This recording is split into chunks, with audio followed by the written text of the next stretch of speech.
The bus door shut with a dry snap. Outside, in the rain, the pregnant woman held her belly and walked slowly. The driver adjusted his mirror, ignoring the uncomfortable silence of the passengers. He couldn't imagine that this decision, made in seconds, would open a wound that only the truth could heal. Time, relentless, began to tick. Before we dive into this story, leave a comment with a rating from 1 to 10 and tell us which city you're following us from. May this moment bring reflection and emotion to your heart. The morning began like any other. The alarm clock rang at 4:15, and Richard got up with a heavy body, his muscles protesting years of routine. At 46, his back was marked by the driver's seat, his eyes tired from staring at the asphalt, and a wounded pride he masked with gruffness. He prided himself on never having missed a day of work, on knowing every pothole on Route 6, on being respected by younger colleagues, but the respect he demanded from others, he rarely offered back. By 5:40, he was already at the bus depot. The smell of diesel fuel mixed with stale coffee from the canteen was as familiar as the sound of engines starting in sequence. He grabbed the bus keys, checked the dashboard with automatic gestures, and headed out for the first trip. The sky was heavy, dark clouds promising a storm. Richard looked up and grumbled. Rain meant traffic, delays, irritated passengers. It meant trouble. At the first stop, the line was already long, people in a hurry, some carrying shopping bags, others checking their phones impatiently. Richard opened the door and began to receive passengers, validating passes with a mechanical gaze. That's when she appeared, slowly, one hand on her lower back, the other holding her rounded belly. She must have been 7 or 8 months pregnant. Her clothes were simple, clean but worn. She climbed the steps with effort, breathing deeply with each movement. Richard watched in the rearview mirror, already forming a judgment before she even reached him. When the woman held out her transit card, Richard swiped the reader and heard the negative beep. He shook his head. "Invalid," he said without taking his eyes off the dashboard. She hesitated, then spoke in a calm voice. "It must be a system problem. My registration was being updated by the administrative department. I work for the company. I can show you my ID badge." Richard rolled his eyes.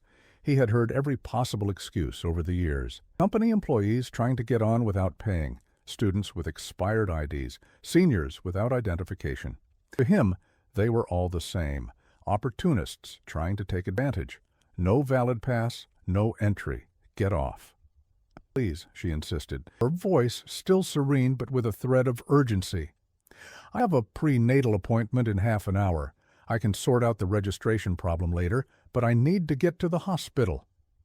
The line behind her began to stir. Someone complained about the delay. Another shouted for her to get off quickly. Richard felt the pressure build, the heat rising up his neck. He hated when his authority was questioned, hated having to repeat the rules. "I said, you can't get on. Rule is a rule. Get off now, or I'll call supervision." The woman looked around, seeing the impatient faces of the other passengers. Some looked away, embarrassed. Others stared at her with irritation, just wanting the situation to resolve quickly. She took a deep breath, nodded slightly, and said, almost in a whisper that only Richard could hear, "All right, but remember what you're doing." She descended the steps slowly, holding the handrail. As she stepped onto the sidewalk, burst in sparse drops and torrents. Richard closed the door without looking back and leaving her there, alone, getting soaked in the downpour. Inside the bus, the silence was dense. An elderly lady, sitting right behind the driver, murmured something about a lack of charity. A young man in a school uniform shook his head, disappointed, but no one said anything out loud. Richard, for his part, had already forgotten the incident. To him, it was just another day, another rule applied, another person who tried to cheat the system and lingered. And wait, he couldn't.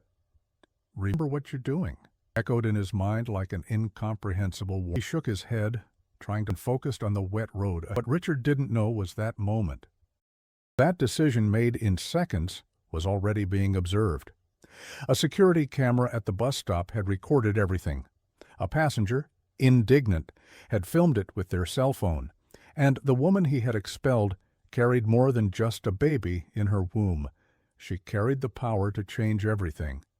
Over the next 3 days, Richard maintained his routine without changes, waking early, driving Route 6, returning home exhausted, watching television, and sleep. He didn't mention the incident to anyone, not even to his wife, Mary, who was already accustomed to his silence. To him, the case was closed. Just another page turned in the monotonous book of his life, but at the bus depot, something was changing. On Wednesday morning, when he arrived to pick, he found colleagues whispering in groups. Seeing him, some fell silent, others looked away. Richard frowned, intrigued, but didn't ask anything. Too proud to show curiosity. It was the veteran fare collector, Mr. Anthony, who finally approached him. He was a man with gray hair, a face lined by time, who had worked for the company for 32 years.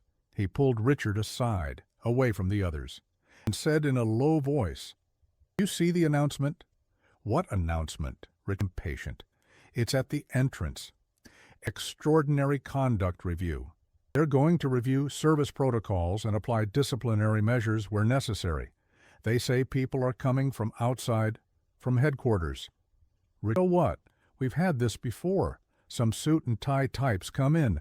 We watch some training videos. Everyone signs a sheet now, and everything goes back to normal." Mr. Anthony shook his head slowly, like someone who knew more than he could say. "This time it's different. I heard there's a video. That someone filed a formal complaint. Be careful, Richard. You know how it is. When they want an example, they pick someone." Richard felt a tightness in his chest, but quickly pushed the feeling away. He hadn't done anything wrong. He followed the rules. If someone had a problem with that, it wasn't his problem. He grabbed his keys and went to the bus, determined to forget all that talk, but the unease grew. During his morning route, every time he stopped at a bus stop, he remembered that woman. He saw pregnant women getting on the bus and felt an irrational discomfort. A passenger with a big belly held out her pass. The system validated it without problems, and Richard found himself looking at her in the mirror, wondering if something bad had happened to that other woman, the one he had expelled. He shook his head again. Nonsense. He wasn't responsible for other people's problems. On Thursday, the atmosphere at the bus depot was even tenser. The announcement had been expanded. Now it included a new phrase. Management reaffirms its commitment to dignity and respect. Actions incompatible with our values will be dealt with rigorously.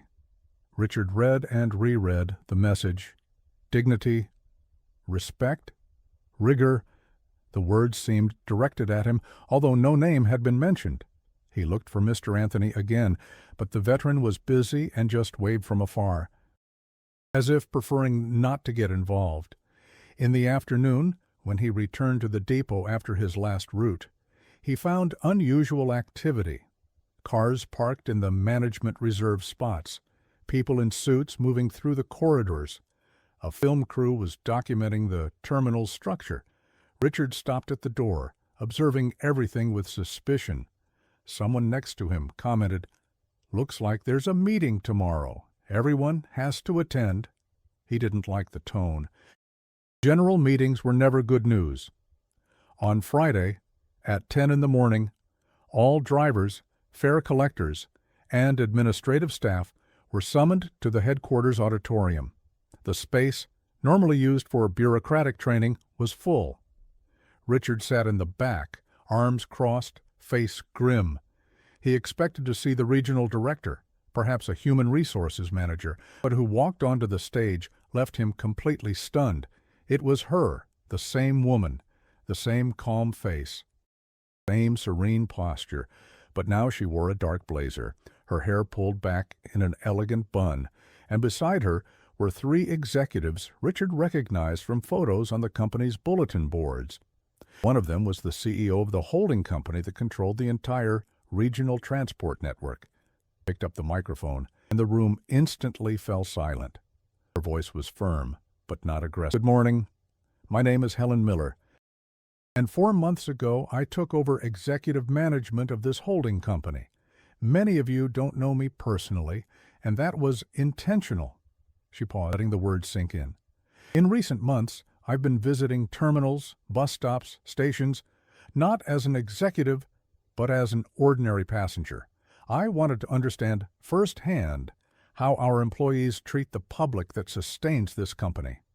Richard felt his blood run cold. His hands, previously firmly crossed, now trembled slightly. He looked around, searching for reactions on his colleagues' faces, but everyone was fixed on the woman on stage. Helen continued, "What I saw brought me hope and, at the same time, concern.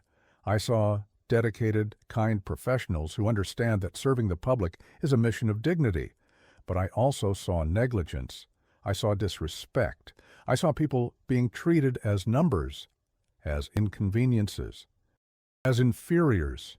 Her voice didn't rise, but it gained weight.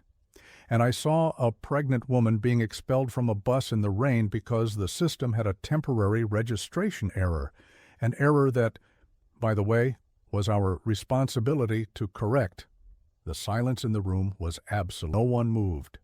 Richard felt all eyes turned to him, even though no one had spoken his name. Helen then took an envelope from her pocket. "This is the recording of the incident. I could play it here, but I won't. I don't believe in public humiliation as a method of correction. I believe in responsibility and opportunities for reparation." She stepped down from the stage and walked slowly down the central aisle. Her steps echoed in the silence. She stopped exactly in the row where Richard was sitting. She looked at him, and for the morning, their eyes ended the envelope. "Here is your chance to make amends. 72 hours. You can accept or you can choose to leave this company. The decision is yours." Richard took the envelope with trembling hands. He couldn't form words. Helen returned to the stage, concluded the meeting by explaining new conduct guidelines, but Richard had heard nothing more. His mind was fixated on the piece of paper he held. When everyone left, he remained alone in the auditorium. He opened the envelope. Inside, there was a simple sheet, without official letterhead, just a handwritten message. "Propose an action of reparation that benefits not only those who were harmed, but all who witnessed. You have 72 hours to present it. This is the clock of your own conscience." Oh, a phone number and a time, Monday, 10 o'clock. Richard folded the sheet, put it in his pocket, and left the room. His world, until then so solid and predictable, had collapsed in minutes. And the clock began to run. Richard spent the weekend in agony. He tried to watch television, but couldn't concentrate. He tried to sleep, but insomnia kept him awake late. His wife, Mary, noticed something was wrong and asked several times if he wanted to talk. He just shook his head and said he wasn't. On Saturday afternoon, he decided to go to the bus depot. He needed to think, and the smell of diesel, the sound of the engines. The familiarity of the place might help clear his mind. When he arrived, he found Mr. Anthony doing maintenance on one of the buses. The veteran looked up, wiped his hands on a rag, and motioned for Richard to approach. "I thought you'd come," Mr. Anthony, sitting on a worn wooden bench. "Want to talk?" Richard hesitated, but finally nodded. He told him everything: the woman's expulsion, the meeting, the envelope, the 72-hour deadline. Mr. Anthony listened in silence, nodding occasionally, without interrupting. When Richard finished, they sat in silence for a few minutes. Finally, Mr. Anthony spoke. "You know, Richard, 20 years ago I was in your shoes. It wasn't the same, but it was similar. I treated an elderly passenger with contempt, said he was holding everyone up because he had difficulty getting on the bus. The next day, I found out he was the father of a company director. I thought I'd be fired on the spot." Richard looked at the veteran, surprised. "And what happened?" "The director called me in and gave me a choice. I could leave, or I could do something to make amends. I chose to make amends. I spent 3 months visiting nursing homes, helping seniors get around, learning about the difficulties they face. It changed my life. It changed how I see people. Richard absorbed the words. What can I do? I have no idea. 72 hours isn't much time. Mr. Tired but gentle smile. You have more than time. You have the chance to be better than you were. That's worth more than any deadline. He placed a hand on Richard's shoulder. Think about what you would want if you were in her shoes. It doesn't have to be grand. It needs to be true. The conversation hadn't given him a solution, but it had planted something, a seed of understanding that was beginning to germinate. One Sunday, he woke up earlier and went for a walk. Without a specific destination, just walking. He passed an old, abandoned bus stop with a partially collapsed roof and broken benches. A rusty sign still indicated the route that used to stop there years ago. Richard stopped. He remembered that this stop was near a community hospital, and many pregnant women used to wait there. Now, with the stop destroyed, they were exposed to the elements. It was as if a light had turned on in his mind. Monday arrived too quickly. Richard hadn't slept well the night before. By 8 in the morning, he was already in front of the headquarters building, holding a scribble on crumpled sheets of paper. It wasn't elegant, it wasn't professional, but it was sincere. At 10 o'clock, he was called into a meeting room. Helen was there, alone, sitting behind a simple table. She gestured for him to sit down. There was no coldness in her eyes, only attention. Do you have a proposal? She asked. Richard took a deep breath and began to speak. He talked about the abandoned bus stop, about the pregnant women who waited there unprotected, about his idea of renovating it and transforming it into a resting point, with adequate benches, a reinforced roof. Perhaps even a small waiting area with potable water. Helen listened without interrupting. When he finished, she remained silent for a few seconds. Then she asked, "Why this specific action?" Richard swallowed hard. "Because I thought about how she felt that morning, wet, alone, scared for her baby, and I thought that if I can't change what I did, I can at least do something, so that other women don't go through the same thing." Helen nodded slowly. "Do you have support to carry this out?" "Not yet, but I'll try to get it, even if I have to do it alone." She opened a drawer, took out a document, and placed it on the table. "This is company authorization for the use of resources and materials. You will have help, but there are conditions." Richard looked at the paper, then at her. "What conditions?" "You will do this work outside of service hours. You will not be paid extra. You will need to ask permission from colleagues who want to help. You cannot force them. If you can deliver this in 2 weeks, we will evaluate other reforms at critical points. If you can't, or if you do it halfway, the disciplinary process continues." "I'll do it." Helen stood up and extended her hand. "Then let's see if you're a man of your word." He shook her hand, feeling for the first time since that rainy day that there might be a way back, but the journey was just beginning. When he left headquarters, he called Mr. Anthony and told him about the authorization. The veteran promised to help. Richard then went to the bus depot and, with a hesitant voice, explained the project to some colleagues. Most looked away, embarrassed, but 3 offered to help. It wasn't much, but it was a start. That night, they began to work. Cleared the debris, removed broken benches, measured the space. Richard sweated, his back ached, but there was something different. A sense of purpose he hadn't felt in years. For the first time, he wasn't just following orders, he was correcting a mistake, and the clock kept ticking. The next 2 weeks were the most intense of Richard's life. He woke at 4 in the morning, drove Route 6 until mid-afternoon, and instead of going home, went directly to the bus stop being renovated. Sometimes he worked until 10 at night, under the light of improvised spotlights. His hands became calloused, his muscles ached, but he didn't stop. Mr. Anthony brought tools from the bus depot. 2 younger drivers, Mark and helped carry materials. A retired lady who lived just near the stop brought coffee and snacks every afternoon, saying that finally someone was taking care of that abandoned. Gradually, the project began to take shape. But not everything was harmony. At the bus depot, many colleagues still looked at Richard with suspicion and even contempt. Some made jokes, saying he was brown-nosing the boss, or faking kindness to avoid being fired. Words hurt, but Richard swallowed his pride. It was on the Monday of the second week that everything began to change. Richard was painting the new roof of the bus stop when a company van pulled up. 3 people got out: a photographer, a journalist from the communications department, and Helen. She walked to the stop, observed the work in silence, and then approached Richard. "Can you stop for a moment?" Richard climbed down from the ladder, wiped his hands on his paint-stained apron, and nodded. Helen looked around, seeing the new benches installed, the reinforced roof, the small waiting area with a water dispenser. "You did all this in how many days?" 9, Richard replied. "Still need to finish the painting and install the signage." She nodded and asked, "Why did you continue even when others ridiculed you?" Richard hesitated, then said, "Because it wasn't about them. It was about doing the right thing." Helen didn't smile, but something in her eyes changed.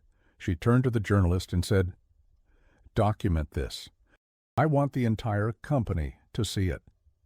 In the following days, photos and videos of the project began circulating on internal bulletin boards and the company's social media. The reaction was mixed. Some praised it, others criticized it, saying it was just propaganda. But something unexpected happened. Other employees began to offer help. A fare collector brought plants to decorate the stop. A driver donated waiting chairs she no longer used. A mechanic installed a solar lighting system. The project, which had started as one man's penance, was transforming into a collective movement. On the Friday of the second week, the bus stop was inaugurated with a small ceremony. Helen attended, as did some directors and community representatives. Richard was nervous, but managed to say a few words, thanking everyone who helped. When he finished, Helen stepped up to the microphone. "Mom, this bus stop is a symbol of something greater," she said, looking at the small crowd gathered. "It's a symbol that mistakes can be corrected, that pride can be transformed into humility, that institutions are not just rules and procedures, but people willing to improve." But there's something you need to know." Silence fell. Helen continued. "Over the past 3 months, we have reviewed all company conduct records. We analyzed complaints, videos, testimonials. We discovered a worrying pattern. In 87% of cases of conflict with passengers, the employee's stance was defensive and authoritarian, rather than empathetic and problem-solving. This is not individual fault, it is institutional failure." She opened a folder and showed graphs and reports.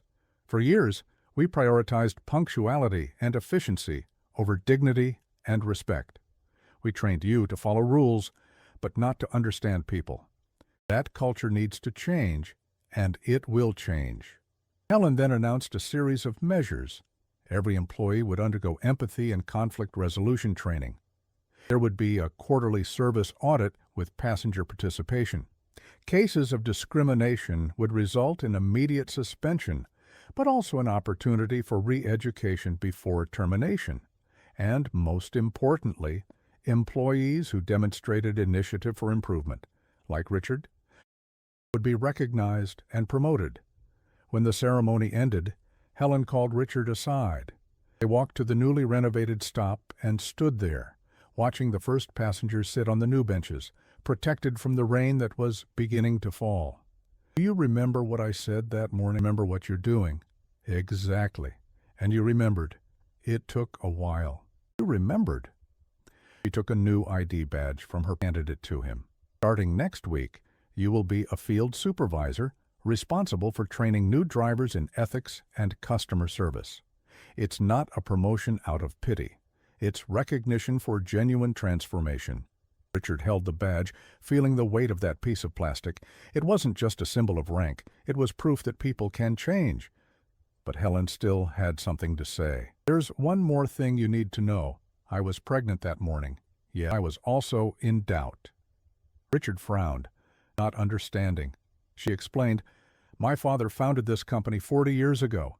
He started with 2 old buses and a dream of dignity for workers. When he died, I took over management, but outside entrepreneurs made purchase offers. The values promised efficiency, technology. I was almost accepting. I thought perhaps my father's original mission was outdated, that the world now only cared about profit." Richard listened in silence, realizing where this was leading. Helen continued, "Then came that morning, the rain, the expulsion, the humiliation. I felt firsthand what thousands of passengers felt, and I realized that if I sold this company, I would be betraying everything my father built. So I decided to stay. I decided, and you, without knowing it, were part of that decision." Richard felt a lump in his didn't know. "You didn't need to know, but now you do. And now you have the chance to help rebuild what was lost." They stood there for a few more minutes, watching the rain fall on the new roof, seeing protected passengers, seeing the symbol of a change that was only just beginning. The clock had stopped being an enemy. Now it was an ally. 3 months passed since the inauguration of the renovated bus stop. Richard took on the role of field supervisor with seriousness and, surprisingly, humility. He began accompanying new drivers during their first few weeks, observing not only whether they followed technical protocols, but primarily how they treated passengers. There was something different in his gaze now. Where he once saw only numbers and procedures, now he saw people, stories, dignities. One Thursday afternoon, he was accompanying a novice driver named Julia. She was 23, recently graduated from a technical course, and showed nervousness at each stop. At the 3rd stop on the route, an elderly gentleman got on, his hands trembling, and it took him almost a minute to reach the fare box. Some passengers began to grumble. Julia looked at Richard, unsure, expecting him to say something. Richard stood up, walked to the elderly man, offered his arm. "Excuse me, sir, let me help you." He guided him to a nearby seat, made comfortable, and only then signaled for Julia to proceed. When they returned to the bus depot, she asked, "Couldn't we have sped up? Late." Richard smiled, a tired but sincere, "You know, Julia, I spent 25 years thinking my job was to transport people from point A to point B in the shortest, but it's not. Our job is to take care of people while they go from point A to point B. If it takes an extra minute, so be it. Dignity doesn't have a stopwatch." His words echoed within her, and Richard realized he was transmitting something he had taken decades to learn. Changes in the company continued. Empathy training became mandatory and regular. Passengers now had direct channels for compliments and complaints, and both were taken seriously. The company created a monthly recognition program for employees who demonstrated excellence in human service. And most importantly, the culture began to change. Slowly, but it changed. Richard visited the renovated bus stop every week. Sometimes he just passed by. Other times, he stopped to talk with those waiting. One morning, he found a young pregnant woman sitting there, protected from a fine drizzle. She smiled at him and said, "This place is a blessing. Before, I used to stand here in the sun or rain, afraid of feeling unwell. Now I have somewhere to rest." Richard felt a tightness in his chest, but it was different from the grip of guilt he had felt months ago. It was gratitude. "That it's helping," he replied. On a September afternoon, Helen called Richard for a meeting. He entered the room expecting more instructions about training, found something different. He was accompanied by 2 directors and had a voluminous dossier on the table. "Sit down," she said, pointing to the chair in front. Richard obeyed, intrigued. Helen opened the dossier. "These are the reports from the last 3 months. Passenger complaints fell 42%. Compliments increased 70%. Employee turnover decreased, and productivity improved even with less pressure for." "Do you know why?" Richard shook his head. "Because employees who feel respected and are trained to respect work better. It's that simple. And it all started with a mistake you made and chose to correct." One of the directors spoke. We are expanding the bus stop renovation program. We have already identified 12 critical locations. We want you to coordinate the project. Richard was, me? But I'm just a driver. I mean, supervisor, but still. Helen interrupted. You are someone who understood that leadership isn't about commanding, it's about serving, and that's worth more than any degree.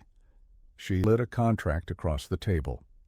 This is an offer, Community Projects Coordinator. You would be responsible for identifying community needs and implementing solutions. Better salary, more flexible hours, but also more responsibility.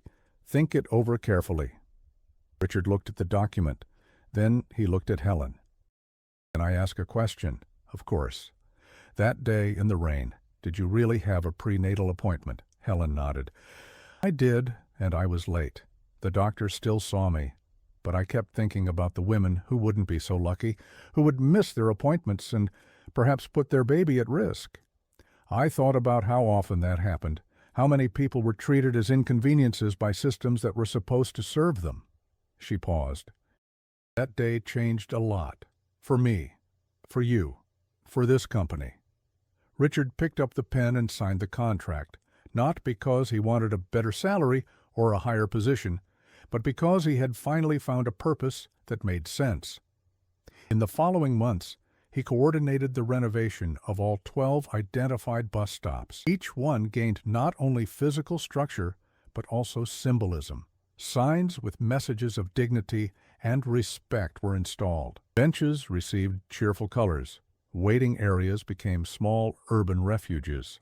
The press began to take notice. Reports were published about the transformation of the transport company. Helen gave interviews, but always made sure to mention Richard and the story of how a recognized mistake can lead to profound changes. One afternoon, Richard received a letter. It was handwritten, with shaky handwriting. It read, Dear Mr. Richard, my name is Marianne, and I am the lady who was on the bus that rainy day, sitting behind you. I saw what happened to that pregnant woman, and I was very sad. But I also saw what you did afterwards. I saw the renovations. I read about your work. And I want you to know that you restored my faith in people. I am 78 years old, and I have seen many things in this life. But few times have I seen someone have the courage to truly change. Thank you for that.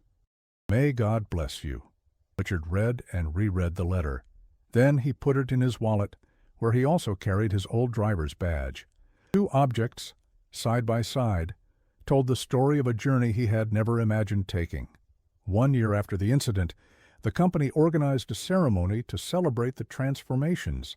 The event took place at the Central Transit Hub, decorated with photos of the renovated stops and testimonials from passengers.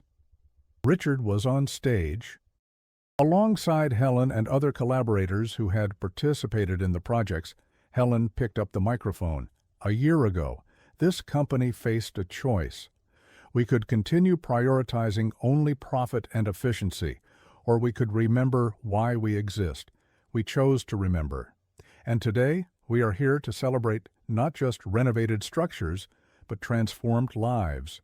People who learned that to err is human, but to correct is divine. We called Richard to the microphone.